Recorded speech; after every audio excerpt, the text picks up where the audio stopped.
Welcome back to this second part of our LFT day. I want to welcome Oran here, and he will talk about how to unlock your life from all those GAFAM. Please welcome Oran.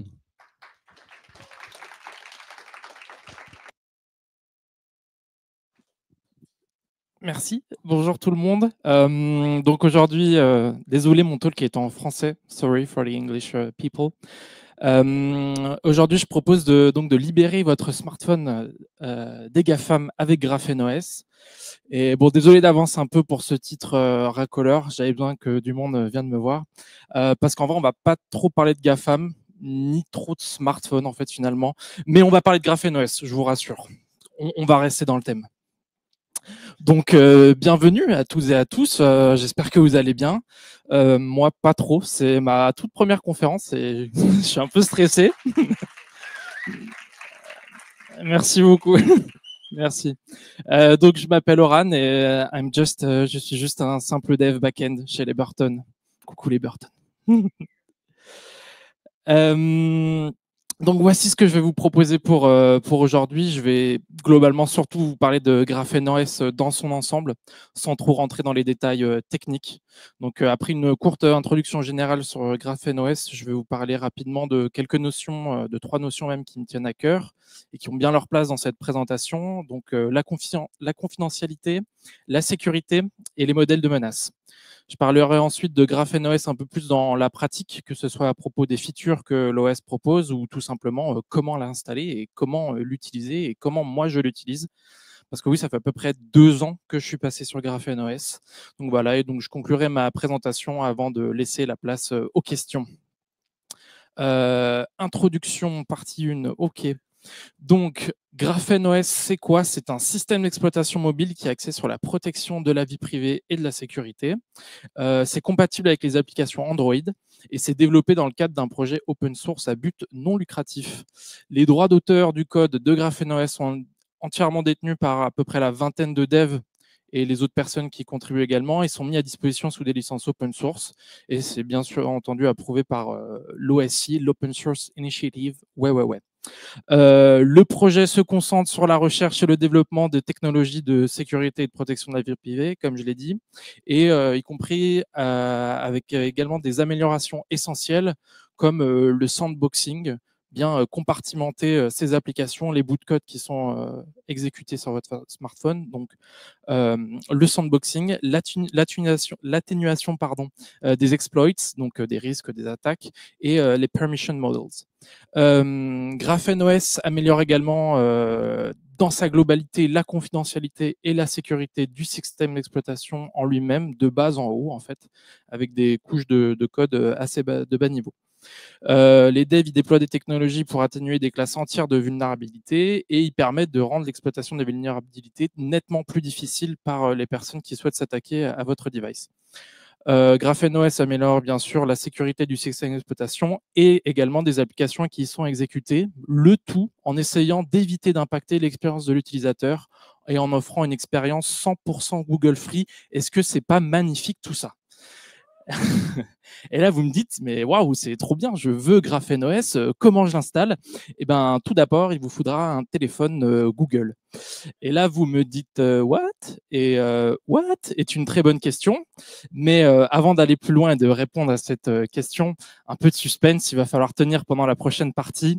Promis, ça sera pas trop long et désagréable. On va parler ici de privacy, security et threat modeling, ou en français de confidentialité, de sécurité et de modèle de menace, qui est une partie un peu théorique, mais on va essayer de s'amuser. Pas du tout, je suis encore complètement stressé. J'espère que je parle pas trop vite, désolé. Bon, j'imagine ici que je prêche des convaincus, mais je vais rapidement faire un petit rappel sur le pourquoi la vie privée est importante. En fait, la protection de la vie privée est en grande partie une question de pouvoir. Et en fait, pour moi et pour d'autres personnes, c'est très important que ce pouvoir soit entre de bonnes mains. Tout simplement, lorsque par exemple vous faites des achats en ligne, vous lisez des actualités, cherchez quelque chose sur Internet, même vous alliez voter, ou tout simplement que vous demandez votre chemin à quelqu'un, vous vous fiez à l'information. Nous vivons dans une société de l'information et donc nos informations sont importantes.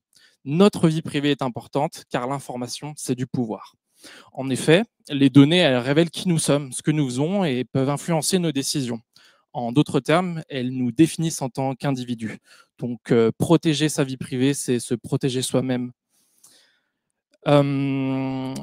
Ensuite, je voulais également revenir et définir rapidement 3 concepts que sont la confidentialité, la sécurité et l'anonymat, qui peuvent être un peu confondus dans ce qu'on appelle la protection de la vie privée. Donc, la confidentialité, en petit 1, c'est l'assurance que vos données ne sont vues que par les parties que vous autorisez à les voir. Donc, par exemple, dans le contexte d'une messagerie instantanée, le chiffrement de bout en bout assure la confidentialité en faisant en sorte que vos messages ne soient visibles que par vous-même et par les destinataires concernés. Quant à elle, la sécurité, c'est la capacité à faire confiance aux applications que vous utilisez, à savoir que les parties impliquées sont bien celles qu'elles prétendent être et à garder ces applications sécurisées. Je vais prendre un exemple que tout le monde connaît dans le contexte de la navigation sur le web. La sécurité, elle peut être assurée par des certificats HTTPS. Voilà, le certificat HTTPS prouve que vous communiquez directement avec le site web que vous visitez et empêche les attaquants ou les attaquants sur votre réseau de lire ou de modifier les données envoyées vers ou depuis le site web. Et quant à lui, l'anonymat, en fait, c'est tout simplement la capacité d'agir sans identifiant permanent. Et ça, par exemple, on peut y parvenir en ligne avec Tor, qui vous permet de naviguer sur Internet avec une adresse IP et une connexion réseau aléatoire au lieu que ce soit la vôtre. Donc, c'est le moment de faire une petite contre-sponsor pendant que j'y suis parce que ça fait plaisir. Vous n'êtes probablement pas anonyme avec NordVPN. Voilà. Et vous, si vous souhaitez vraiment l'être, vous avez probablement plus besoin d'utiliser Tor qu'un VPN. Bon, en réalité, c'est pas totalement vrai. C'est un peu plus compliqué que ça et plus complexe. Je voulais juste un peu tacler NordVPN gratuitement parce que pourquoi pas. Mais en fait, en fonction de votre threat model, ça peut être quand même bien d'utiliser un VPN et couplé à Tor. Mais si vous voulez vraiment rester full anonyme, il faut que dans l'idéal, que vous ayez acheté un abonnement VPN de manière anonyme, donc comme le propose Mullvad ou encore ProtonVPN, en envoyant du cache directement par courrier. Et quand il faut vous assurer de ne jamais vous connecter via votre FAI, donc via votre box chez vous, mais dans des Wi-Fi publics. Et si possible, loin dans la ville dans laquelle vous habitez, pour éviter qu'on vous retrouve facilement. Donc bon, la réalité, c'est qu'en fait, protéger sa vie privée, c'est un peu compliqué tout ça. Quand il faut allier ces trois, ces confidentialité, la sécurité et l'anonymat, on peut pousser les choses vraiment loin pour être anonyme, mais en fait, est-ce qu'on en a vraiment besoin? Et ça tombe bien parce que cette question me permet de vous parler des threat models et d'enchaîner avec la slide suivante. Donc, threat models ou modèles de menace. Déjà, petit 1, posons les bases. Rien n'est jamais totalement sécurisé. Il y aura toujours une faille zero day, une faille humaine, une faille sismique qui pourrait s'immiscer dans votre quête parfaite de la protection de votre vie privée. En fait, l'idée d'un threat model, c'est juste de se poser et de pouvoir se poser des questions et essayer tant bien que mal de faire de votre mieux. Donc, par exemple, pour un peu revenir à mon cas et ce qui m'a amené à utiliser GrapheneOS, je me suis un peu indirectement posé ces questions. Qu'est-ce que je veux protéger? Donc, avec GrapheneOS, je voulais protéger mes données personnelles, toutes mes données personnelles. De qui? Des GAFAM, des gros méchants du capitalisme. Et quelle est la probabilité que je doive les protéger? En d'autres termes, et cette question elle est un peu subjective, mais est-ce que si j'échoue, c'est grave pour ma vie? Bon, a priori, non. Mais ça m'embête quand même que je continue à gaver les GAFAM. Mais j'aimerais bien taper dans du 100% de protection de mes données dans la probabilité. Et quelles sont les conséquences si j'échoue? Bon, en vrai, c'est pas si grave si les GAFAM récoltent quelques de mes données. Je leur en aurais donné toute ma vie jusqu'à présent. Mais ça me gave quand même que les GAFAM continuent à se gaver justement de mes données pour en récolter de l'argent. Mais en vrai, c'est pas une question de vie ou de mort pour moi. Donc mon threat model, il n'est pas si imposant que ça. Et surtout, la dernière question, jusqu'à quel point je suis prêt à me donner du mal pour essayer de prévenir les conséquences potentielles. Donc à quel point je veux vraiment me couper des GAFAM et comment ça pourra impacter mon quotidien. En vrai, dans le fond, je ne vais pas vous mentir, je suis un peu plutôt flemmard, mais je vais quand même essayer de faire de mon mieux. Par exemple, avant d'utiliser GrapheneOS, j'ai mis à peu près une bonne année pour transitionner vers GrapheneOS d'un Android Google à un Android GrapheneOS. Pour faire les bons choix, comment remplacer les GAFAM, parce que oui, remplacer votre système d'exploitation sur votre smartphone, en fait, ce n'est que le début, et après, il y a toutes les applications que vous utilisez derrière. Donc, en réalité, avec le recul, moi, mon approche, elle était un peu trop naïve et généraliste. En fait, les questions que j'ai listées ici, il faut plutôt se les poser, mais en découpant pour chaque type d'information, plutôt que de manière générale, comme je l'ai fait, ouais, je veux protéger 100% de mes données personnelles. En fait, la sous-question de la première question, ça serait plutôt, mais quelles données personnelles ? Par exemple, on peut commencer avec vos emails. Peut-être qu'on peut protéger nos emails, notre liste de contacts, nos messages instantanés, nos emplacements, nos fichiers, etc. Et de découper comme ça, c'est déjà beaucoup plus satisfaisant et ça donne bien l'impression d'avancer dans cette grande quête de protection de votre vie privée, parce qu'en fait, on le fait étape par étape. Et typiquement, dans les exemples que j'ai cités précédemment, bah, moi, il reste un peu mon emplacement où j'ai pas réussi vraiment à le protéger des GAFAM, parce que de temps en temps, j'ai besoin d'utiliser Google Maps parce que bah, ça marche très bien. Voilà. Donc, j'ai un peu à peine effleuré tous ces sujets de privacy, security and threat modeling dans cette partie, mais comme vous le doutiez, il y a plein de ressources en ligne et le but, c'était pas que je rentre trop dans les détails. Il y a plein de ressources en ligne sur ces sujets. On a même nos petits youtubeurs à nous, les squeezos privatos, comme on les appelle. Non, c'est pas vrai. Mais sachez que si vous voulez approfondir les sujets, je vais vous mettre 2-3 liens à la fin de ma présentation. Donc, cette partie un peu théorique est terminée. Revenons là où je vous ai laissé tout à l'heure. Vous savez, quand je vous ai dit que sur une slide précédemment, qu'il fallait un téléphone Google pour pouvoir utiliser GrapheneOS. Mais pourquoi un Google Pixel pour se dégoogliser ? En fait, il faut comprendre que pour les devs de GrapheneOS, le hardware, donc les appareils, les smartphones, doivent répondre à beaucoup de normes du projet GrapheneOS pour être considérés comme des smartphones potentiels pouvant, où on peut installer GrapheneOS dessus. Le cahier des charges est très grand. J'ai pris quelques exemples que j'ai affichés ici. Par exemple, tout simplement le fait de pouvoir installer un autre système d'exploitation. Parce que oui, il y a certains smartphones où vous ne pouvez pas installer d'autres systèmes d'exploitation dessus. Il faut des fonctions de sécurité matérielle standard, telles que, bon là je vais balancer des buzzwords, mais le Hardware Backward Key Store, le Verified Boot, et diverses mesures d'atténuation des exploits basées sur le matériel doivent être disponibles pour pouvoir installer GrapheneOS. Les appareils doivent également disposer d'une intégration décente pour isoler les composants tels que le GPU, les radios, donc par là j'entends le NFC, le Wi-Fi, le Bluetooth, les données mobiles, le décodage, l'encodage des médias, le processeur de l'image, etc., etc. Car si le support matériel ou logiciel est manquant ou cassé, le système d'exploitation ne peut pas faire grand-chose pour fournir une alternative. Et également, point important pour GrapheneOS, les appareils potentiels qui peuvent recevoir GrapheneOS doivent bénéficier d'une assistante permanente pour leurs micro-logiciels et les logiciels spécifiques au matériel, donc typiquement les pilotes de votre carte graphique, pardon, afin de fournir des mises à jour de sécurité complètes et adéquates et le plus rapide possible pour minimiser les failles que peut représenter votre smartphone. Et puis, je précise également que les appareils en fin de vie qui ne reçoivent plus de mise à jour ne seront bien évidemment pas pris en charge par GrapheneOS. Donc, les téléphones d'il y a plus de 10 ans, c'est même pas la peine. Je ne suis pas trop rentré dans les détails avec les exemples précédemment, mais surprenamment ou pas d'ailleurs, aujourd'hui, les smartphones qui répondent à toutes ces contraintes que je vous ai affichées et qui sont une liste non exhaustive, je cite GrapheneOS, qui répondent à toutes ces contraintes, qui sont la base donc pour la vie privée et la sécurité surtout, et ben en fait c'est les Google Pixel et c'est tout aujourd'hui. Voilà. Même si historiquement il a existé un téléphone Samsung, mais c'était il y a super longtemps et la liste était beaucoup moins grande que ça. Donc voilà, pour toutes les personnes qui sont déçues et qui se disaient ah je voulais GrapheneOS mais je n'ai pas de Google Pixel, stay tuned comme on dit. À la fin j'ai une petite surprise pour vous. Puis ça permet d'augmenter le watch time YouTube, c'est ça? Super.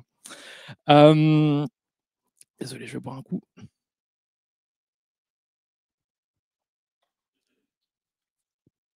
J'espère que je ne suis pas parti en ASMR. Donc, OK pour la partie hardware et pourquoi les pixels sont les seuls candidats possibles à GrapheneOS. Mais concrètement, du coup, c'est quoi les features de l'OS dans tout ça? Quels sont-ils? Eh ben, comme je vous l'ai dit, GrapheneOS part de la base solide du projet AOSP, donc l'Android Open Source Project, et prend un grand soin d'éviter d'augmenter les surfaces d'attaque ou de nuire au modèle de sécurité solide global sur votre téléphone. GrapheneOS apporte à la fois des améliorations de la vie privée et de la sécurité, grâce à de nombreuses fonctionnalités conçues pour fonctionner face à des attaques réelles. GrapheneOS, comme vous le voyez avec cet exemple de page d'accueil, GrapheneOS se concentre plutôt sur l'essentiel que l'image de la marque et le marketing. Il ne va pas du tout avoir l'approche typique de empiler un tas de features pour vendre un tas de features, parce qu'en fait, un tas de features, à la longue, ça peut être peu sûr et ça peut accroître le nombre de failles potentielles.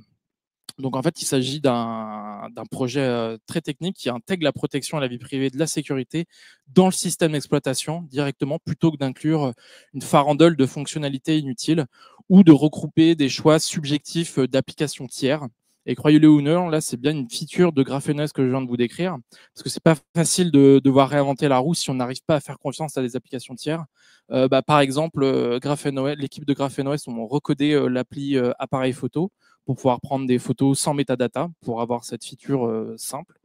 Ou encore également, ils ont recodé un web browser qui s'appelle Vanadium. Et en fait, ça en fait un web browser très sécurisé parce qu'en fait, ils ont coupé l'accès, la possibilité d'installer des extensions. Et mine de rien, ça peut être embêtant pour les users finaux, mais ça permet de garantir une bonne sécurité. Mais la plus grande force et même la plus grosse feature de GrapheneOS, qui paradoxalement, c'est pas vraiment une feature, parce que c'est sa non-intégration des applications et des services Google dans le système d'exploitation de base. On dirait pas comme ça. En fait, c'est une sacrée feature que de retirer toute la pollution de Google dans l'Android Open Source Project, car Google est responsable de l'OSP. Mais par-dessus tout, ce qui est incroyable avec l'équipe de GrapheneOS, c'est qu'ils ne sont pas fermement anti-GAFAM et opposés à ce que les utilisateurs et les utilisatrices utilisent les services de Google. Au contraire, ils ont bien conscience que c'est compliqué pour tout le monde de se détacher des GAFAM. Et donc, ils proposent eux-mêmes que les services de Google ne doivent pas être intégrés au système d'exploitation de manière invasive, mais eux, ils le proposent tout simplement d'intégrer les Google Services de manière sécurisée, de manière sandboxée dans leur OS. Donc, on a le choix, une fois qu'on a installé GrapheneOS, d'installer les Google Services et de pouvoir utiliser Google Maps, le Play Store, toutes vos applications basiques. Et en fait, il y a d'autres systèmes d'exploitation alternatifs Android qui existent, mais GrapheneOS, ils n'ont pas fait le raccourci de simplement, enfin, c'est pas vrai, c'est pas simple, d'intégrer une réimplémentation tierce et incomplète et mal sécurité des services Google. Parce que oui, il y a des gens qui font ça, qui réimplémentent les services Google, en gros comme un front-end des services Google, mais c'est pas forcément sécurisé et c'est un peu le jeu du chat et de la souris. Il faut toujours s'adapter et c'est pas ce qui se fait de mieux. Donc désolé iOS, je pense à iOS qui font ça, mais qui répondent pas à tous les threat modèles. Voilà, donc l'implémentation des Google Services en sandboxing complet par GrapheneOS, c'est ce qui fait vraiment toute la puissance de cet OS, de pouvoir à la fois avoir un téléphone dégooglisé et dans les cas où on a vraiment besoin d'appli Google, comme j'ai dit plutôt Maps, eh ben, on a le choix de pouvoir quand même les installer. Il y a encore tout plein d'autres features que GrapheneOS intègre, mais il me faudrait une demi-journée entière de LFT, je pense, à vous les présenter une par une. Je vais juste me contenter par flemme, encore une fois, d'afficher cette liste de features.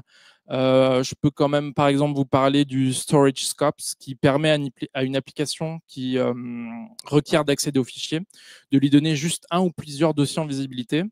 Ça permet quoi? Ça permet de pouvoir utiliser les applications qui veulent absolument accéder à vos fichiers, mais de les cantonner dans un espace restreint en leur permettant d'accéder juste au dossier ou sous-dossier que vous avez choisi. Et ça permet à l'app de fonctionner normalement. Là où, par exemple, sur un Android classique, quand vous donnez la permission à une appli d'accéder à vos fichiers, eh ben, c'est un open bar, c'est à tous vos fichiers. Coucou TikTok, je ne sais pas où est la caméra, coucou TikTok, qui s'est bien gavé de nos données à tout récupérer sur nos téléphones. GrapheneOS, comme je disais, oui, ils ont aussi recodé l'appli appareil photo et le navigateur web, même si effectivement sur un PC j'utilise Firefox. Donc franchement, là, je vous ai mis un lien en haut à gauche. Je ne sais pas si vous avez vu. Si vous décidez de vous lancer dans l'aventure GrapheneOS, prenez le temps de lire toutes ces fonctions parce que ça vous permettra de bien configurer votre OS. Et bon, en pratique dans tout ça, déjà, comment on l'installe? Donc, je vous ai dit, il vous faut un téléphone Google Pixel. Et en fait, vous avez juste besoin d'un câble USB, d'un navigateur web et de 30 minutes, c'est tout. Il n'y a même pas besoin d'ouvrir une console, de lancer ADB, fastboot, reboot, je ne sais pas quoi. Vous avez juste besoin d'un navigateur web, même si effectivement, moi, je l'ai quand même installé avec un terminal parce que c'est toujours plus stylé. Voilà, et donc en pratique, ça donne quoi? 2 ans sur le Graphene OS? Et ben ça, je vous propose de rentrer dans ma vie privée, ce qui est complètement contraire à cette présentation, et je vais vous dévoiler l'intérieur de mon téléphone, mes applications. Donc j'ai un peu failli à ma mission. Je vous ai bien menti en disant que j'allais vous montrer comment vous libérer complètement des GAFAM avec votre smartphone, mais j'ai quand même essayé de faire les choses bien. Parce que, comme on peut voir dans ma vie de tous les jours, je n'utilise aucune application des GAFAM, mis à part le Gboard, le clavier Google. Mais en fait, en réalité, dans Graphene OS, il y a une super feature qui permet de bloquer l'utilisation des réseaux des applications. Donc, j'ai récupéré le Google Gboard, je l'ai juste fait télécharger les claviers français et anglais, et ensuite je vais couper l'accès au réseau, et je suis sûr à 100% que mes données ne sont pas envoyées et collectées par Google. Donc, je réussis à avoir une application gratuite, et ce n'est pas moi le produit. Et je trouve ça très satisfaisant. Donc voilà, je suis passé pour tout ce qui est cloud, je suis passé sur Proton. Il y a quand même encore Spotify que j'utilise parce que malheureusement c'est mon outil du quotidien. J'écoute souvent de la musique. En front-end YouTube, j'ai NewPipe qui est une appli sans pub et qui vous permet d'accéder à YouTube. Et dans les moins difficiles, j'utilise, comme vous pouvez le voir ici sur votre droite, quelques applications Google. En fait, depuis Android 15, donc qui est sorti il n'y a même pas un mois, il y a une nouvelle fonctionnalité qui s'appelle les Private Space et qui ont été directement implémentées par Graphene OS et qui permettent en fait d'avoir un espace privé qui s'exécute que quand vous le demandez. Donc, par exemple, dans ma vie de tous les jours, mes Private Space sont fermés et donc il n'y a rien qui tourne dessus. Quand je déverrouille mes private space, là j'ai une petite notification des petits carrés. Ça veut dire que les Google Services sont en train de tourner en tâche de fond sur mon téléphone, et ainsi je peux utiliser Maps, Messenger, les applis de banque qui malheureusement aujourd'hui ont toutes besoin des Google Services pour fonctionner, ce qui est vraiment dommage. Mais en réalité, dans la vie de tous les jours, je vais très peu sur ces applications ici, et ça me permet quand même, dans 80-90% des cas, me protéger de la collecte de mes données et de la protection de ma vie privée de manière générale. Donc, franchement, je trouve que ça va. Pour terminer, et ça, c'est un peu la source, le Saint Graal, et que la source que je vous ai parlé tout à l'heure, les ressources, peut-être que c'est un site que beaucoup d'entre vous connaissent déjà ici, mais privacyguards.org, désolé pour mon accent, c'est la base de tout pour obtenir des informations sur les best practices dans le milieu. Par exemple, avec NewPipe, que je vous ai parlé tout à l'heure, qui est un front-end YouTube sans pub et gratuit et disponible sur GitHub. Je l'ai installé via GitHub d'ailleurs directement, plutôt que via un App Store. Sur Privacy Guides, on a toute une section dessus pour expliquer en quoi c'est plutôt pas mal. Et en donnant un petit warning, par exemple, ils nous disent que on ne peut pas être anonyme avec NewPipe. YouTube va quand même collecter votre adresse IP parce qu'on va accéder au serveur de vidéos de YouTube directement. Donc, c'est un bon tips à savoir. Si vous voulez vraiment être anonyme, le couple VPN Tor ou même juste Tor pour accéder à YouTube en étant complètement anonyme et même en empêchant de Google de récupérer votre adresse IP. Voilà, et je reviens sur ma promesse de tout à l'heure. Pour toutes les personnes qui n'ont pas de Google Pixel, il existe quand même un autre système d'exploitation Android alternatif qui s'appelle DivestOS, qui peut s'installer sur les Fairphone. Et qui est tout simplement un fork de LineageOS, et il récupère quand même quelques bouts de code de Graphene OS, et surtout il supporte une grande majorité de téléphones. Donc, si vous voulez pas passer le cap à acheter un Pixel, installer Graphene OS, mais vous voulez quand même essayer une aventure avec un peu moins de GAFAM dans votre quotidien, je peux que vous recommander DivestOS. Merci beaucoup, ça sera tout pour moi aujourd'hui. Si vous avez des questions, n'hésitez pas, j'ai un peu passer en surface sur tous ces sujets de privacy, même de GrapheneOS en lui-même. Je vous mets des ressources là, n'hésitez pas à les prendre là, ces trois liens sont vraiment intéressantes.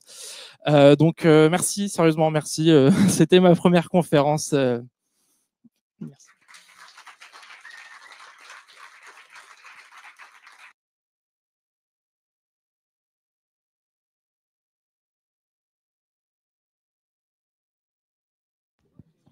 Oui. C'est bon. Est-ce que vous avez des questions? Merci Oran déjà, c'était trop bien. Encore un petit peu d'applaudissements, c'était son premier talk. Arrêtez, merci. Salut Oran, merci beaucoup pour cette conf, c'était top. Moi j'ai une petite question aussi pour ta communication dans ton quotidien avec les gens de ton entourage. Tu utilises quoi comme type d'application? J'ai pas vu de Signal ou d'autres. Tada, Signal, j'ai réussi Signal. à faire passer toute ma famille sur Signal. Alors, pas tous mes amis, malheureusement, d'où Messenger et WhatsApp quand je déverrouille mon private space. Trop cool, merci beaucoup. Et deuxième question, est-ce que tu pourrais revenir un tout petit peu sur cette notion de space pour nous expliquer une deuxième fois un peu comment tu navigues entre ces deux espaces? C'est juste un bouton que j'appuie ici. Je déverrouille avec mon empreinte et ça m'ouvre en fait un deuxième téléphone, en fait comme si c'était une machine virtuelle. Je pense que même c'est ça la technologie qu'il y a derrière elle, c'est juste une VM d'un autre Android avec ses paramètres indépendants, avec tout est indépendant et il n'y a aucun lien entre les deux, mis à part le clipboard. Et GrapheneOS est en train de travailler pour justement ne même pas autoriser le clipboard entre les deux espaces. Je ne sais pas si ça répond à ta question. Parfait. Est-ce qu'on a d'autres questions?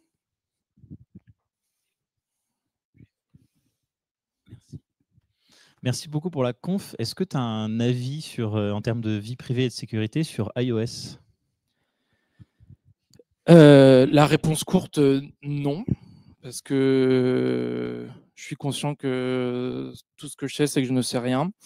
Mais en réalité, je crois qu'ils font beaucoup d'efforts sur la sécurité et la vie privée, mais ça reste des personnes tierces, ça reste une entreprise qui a besoin de faire des bénéfices et qui réutilise certainement vos données, mais peut-être dans des choses bien cantonnées, mais ça peut peut-être juste alimenter leur IA, peut-être qu'ils ne revendent pas vos données. En réalité, je n'ai pas trop d'avis sur iOS parce que ils ont un marketing très très fort sur la sécurité et le respect de la vie privée, qui est peut-être vrai aux autres personnes, mais eux-mêmes en interne chez Apple, je ne peux pas m'empêcher qu'ils peuvent analyser ces données pour eux au moins, quoi, et pour pouvoir, c'est un objectif, donc c'est une entreprise, donc leur objectif c'est d'accroître leur capital.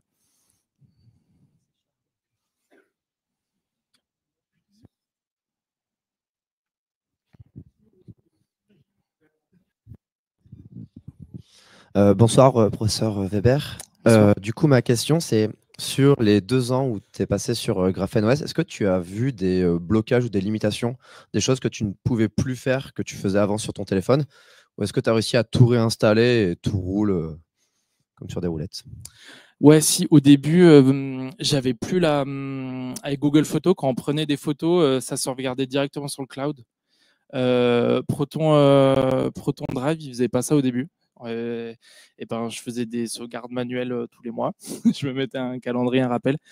Mais heureusement, ça y est, Proton Drive ont implémenté la feature. Donc maintenant, mes photos se uploadent automatiquement sur mon Drive. Franchement, ils doivent avoir certainement d'autres choses, mais j'ai rien de fou en tête. En vrai, pour moi, ça a été super simple de passer, de changer. Puis comme j'ai dit, je suis un peu un maniaque. J'ai vraiment passé 1 an à étudier, à savoir quelle application j'aurais. J'ai rêvé de mon téléphone GrapheneOS bien avant de l'avoir entre les mains. Je savais déjà à quoi il allait ressembler. Donc, ça a été vraiment facile pour moi. Ouais, le plus dur, c'est Maps. Surtout quand tu es perdu, tu n'as pas le temps. Moi, je suis quelqu'un qui est tout le temps en retard. Et d'avoir un Maps qui fonctionnait pas, c'était très dur. Et du coup, j'ai dû trouver une solution. Parce que du coup, avant les private spaces, avant Android 15, vu qu'Android 15 est sorti il y a juste un mois, j'utilisais un deuxième utilisateur sur mon téléphone et c'était super galère pour changer à chaque fois. C'était vraiment pas du tout une bonne expérience d'utilisateur. Ok, merci. Petite question, pas vraiment en rapport avec GrapheneOS, mais plus sur la gestion de ta vie privée. Dernièrement, on a vu, il y a des gardes du corps de Macron, ils se sont fait avoir par leur Strava. Ils ont pu prédire où allait Macron en déplacement. Et on a tous eu des potes qui nous ont tagués sur Facebook, des trucs comme ça. Comment tu gères cet aspect-là, tes potes qui peuvent dévoiler des choses sur toi? Bah, déjà, j'ai très peu d'amis. C'est pas vrai. Je suis plus du tout actif sur les réseaux sociaux en fait, tout simplement. J'ai personne qui me tag. Je fais attention. Mes amis en fait savent que je suis un peu le weirdo, le nerd weirdo qui veut un peu se déconnecter. En vrai, ça a mis un peu de temps au début, mais maintenant ils acceptent. J'ai même 2-3 amis qui on signale juste pour parler avec moi. Donc c'est vraiment chou, mais non, j'essaye. Après, je dois avoir certainement des anciens tags sur Facebook d'il y a 10 ans, très probablement. Et j'avoue que je me suis pas trop posé des questions parce qu'il y a 10 ans, j'étais une personne complètement différente. Et donc, chez Meta, si vous voulez mes données, c'est plus moi aujourd'hui de toute façon. Juste un point, moi je voulais te remercier pour cette présentation, je la trouve géniale et une présentation full privacy aussi intéressante, c'est trop cool. J'avais juste une remarque sur la première question que tu te posais sur quelles données est-ce que je dois protéger. Et une bonne première piste de réflexion pour ceux qui veulent éventuellement se lancer, c'est de protéger les données qui sont dites sensibles. On a vu il y a quelques années, notamment, certains gouvernements utiliser Grindr pour aller repérer des personnes homosexuelles dans des pays où c'était interdit.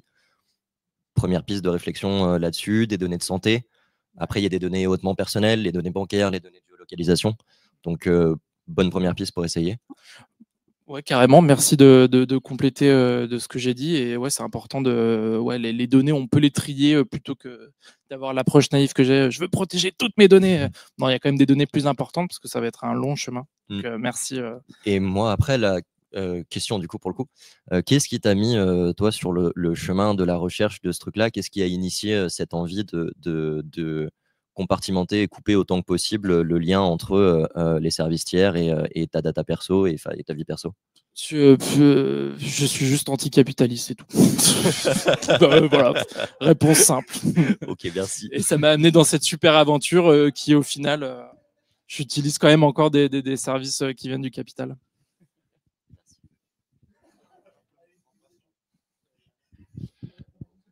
Avant les private space, pour les applications qui ont des dépendances sur les services Google, comme les applications bancaires, et là en plus c'est des données ultra sensibles, comment on pourrait s'y prendre pour pas utiliser l'application? Est-ce que tu pouvais le faire avec le navigateur protégé et aller sur le site de la banque? C'est un peu relou en termes d'expérience, mais c'est quoi les stratégies pour les applis qui ont des dépendances sur les services non protégés? C'est une très bonne question. Je ne sais même pas si c'est possible sur le téléphone d'accéder au navigateur sur la banque. Surtout qu'il y a plein d'applications aujourd'hui qui veulent le Secure Pass ou le double authentificateur et vous forcent à installer une appli. Par exemple, très récemment, Ener, je vous déteste de m'avoir forcé à installer votre application.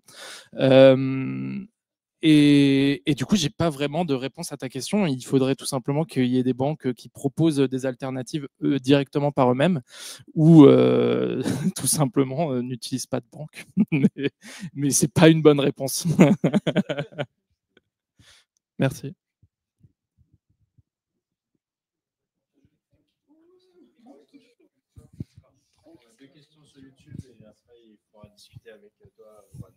Ça marche. Ouais. Alors, une des questions sur YouTube de Yacine qui te demande en fait s'il existe une alternative à GrapheneOS pour iOS, mais il me semble que tu as déjà un peu répondu. Et la deuxième, c'est est-ce que GrapheneOS a vocation à s'étendre au-delà d'Android?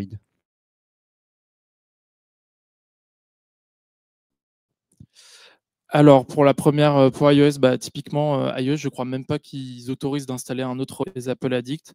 Et la deuxième question, oui, ils sont étendus sur les Pixel tablettes et ils aimeraient aussi s'étendre sur les, comment ça s'appelle, les Chromebooks qui utilisent une kind of Android. Et il pourrait tout à fait écrire du code dessus, mais pour l'instant, le focus est surtout sur le mobile. Parce que oui, le mobile, c'est que la moitié.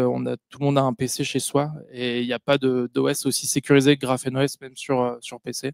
Même s'il existe des CubeOS qui reprennent un peu ce pratique de sandboxing. Il existe plein de choses, plein de distribs Linux, mais pas aussi poussé que les GrapheneOS. Mais il faut rester stay tuned, comme on dit, sur GrapheneOS mettent très souvent à jour leur site graphenoS.org. Donc, n'hésitez pas à vous informer ou à mettre un flux RSS sur ce site. Ok, et du coup, on a encore une dernière question sur YouTube qui était de savoir en fait comment tu as convaincu les membres de ta famille à bouger sur Signal. Parce que c'était ce que tu disais, il me semble. Que t'avais, Ouais, tout simplement, je leur ai parlé de la vie privée, des GAFAM, de mon anticapitalisme et ils m'ont accepté. Comme je suis. Parfait. Non, et puis de toute façon, dans ma famille, c'était pas trop des gros utilisatrices de réseaux sociaux. Et donc, j'aurais juste dit, venez, c'est cool, c'est sécurisé, c'est chiffré de bout en bout, nos données, elles nous appartiennent. Ils ont fait, cool, trop bien, on arrive. Voilà. Ok. Merci beaucoup. Je te laisse faire la transition. Merci à vous. Merci beaucoup. C'était mon premier talk.